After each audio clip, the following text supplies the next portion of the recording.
So this is just a mold.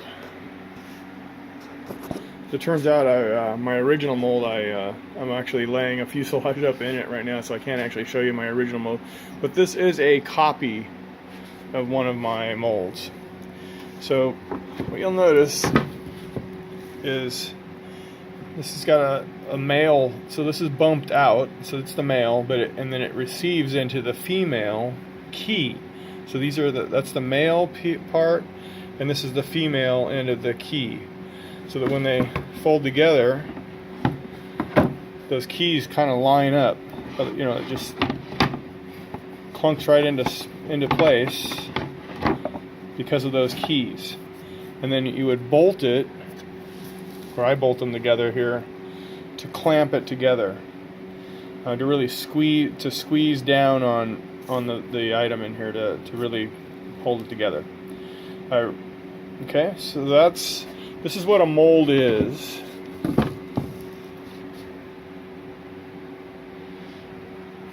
And then I'll show you, and then well actually here, I'll pull this up here. This is, so I wanted to make a copy of the mold. So I had to, basically I had to lay up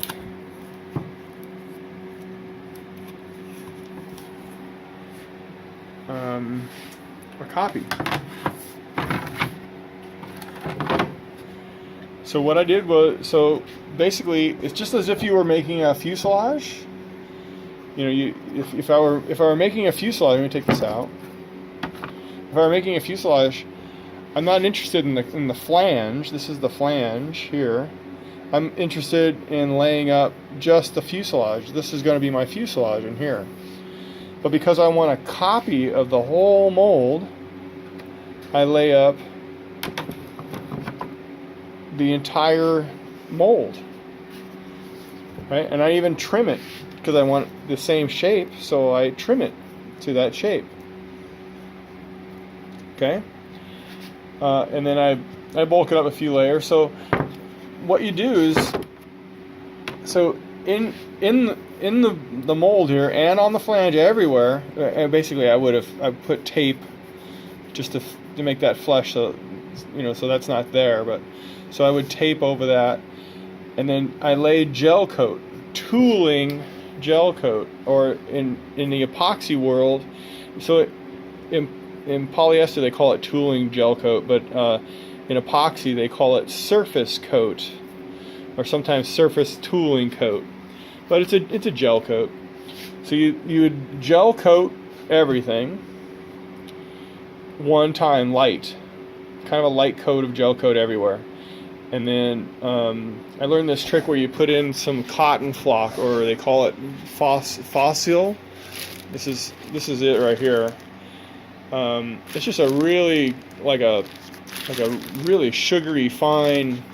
You know, they call it cotton flock. It looks like what you would flock your Christmas tree with a little bit.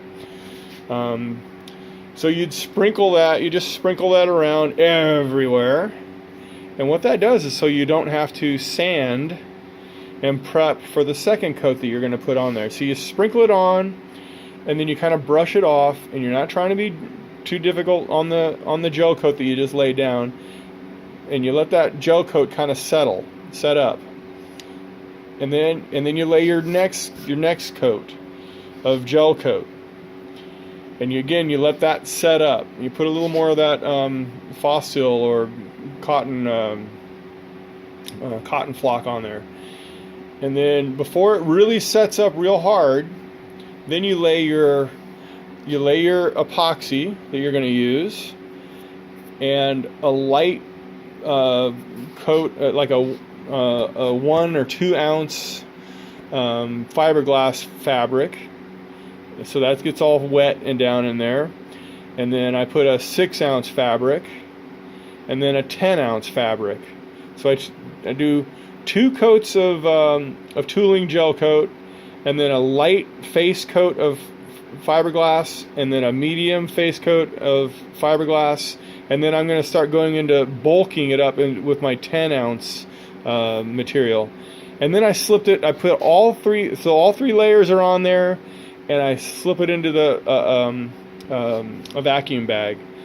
And the vacuum bag, and when I'm doing the vacuum bag, before I get a real start vacuum, I'm pushing the bag into these corners and getting these details really in there. So I'm pushing. I don't get a real strong vacuum. I just get a little bit, and I'm shoving it in there, making sure the fabric's getting tucked down in there, and then I really suck it down hard. And what happens then, so you're getting no voids whatsoever. So in your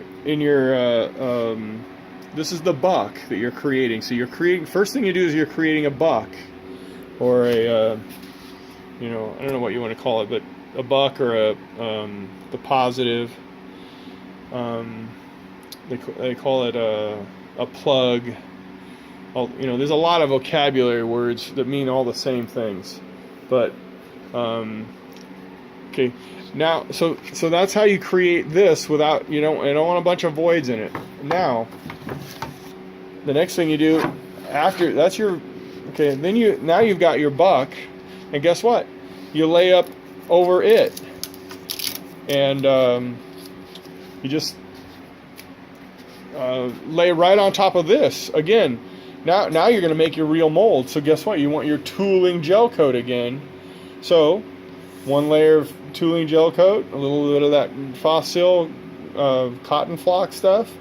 Let it set up a little bit, a little jelly, not fully hardened though. But then now lay another layer of your gel coat, because you want at least 2 layers of that gel coat on there.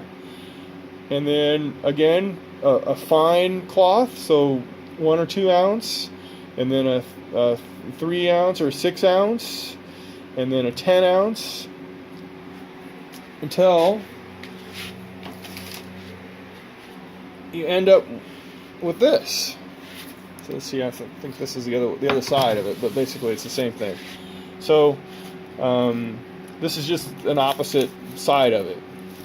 But so I get one layer of one layer that's got two coats of the tooling coat, and then the really light fabric fiberglass, and then a medium fiberglass, and then one layer of 10. And then I put that in the vacuum bag, and I let that cure overnight. Now tomorrow, I scuff this up, because you can't put that cotton flock, that last coat on in the vacuum bag. A cotton flock won't work for you. But so now you've got to pull it out of the bag, scuff it all up, and get ready to lay down another layer of. And I put 10 layers of 10 ounce material that second day, and then I put it back in the vacuum bag again. And then the third morning, I pull it out of the vacuum bag, I scuff it up again, and I put one more 10 layer routine of 10 ounce again, and then so now I've got basically 21 layers of 10 ounce on here, and a 6 ounce, and like a 1 or a 2 ounce face coat of fiberglass, and then there's 2 layers. When I haven't demolded this one yet. When I demold this one, it'll have 2 layers of that gel coat. So that's the basic premise of how I create copies of my molds. And then of course I've got to trim them and stuff. So this came right out of the vacuum bag, and I did a really quick job of just getting it out of the bag. I have to trim this all up, and then demold it, and I'll have this. This is the same thing as this. Okay.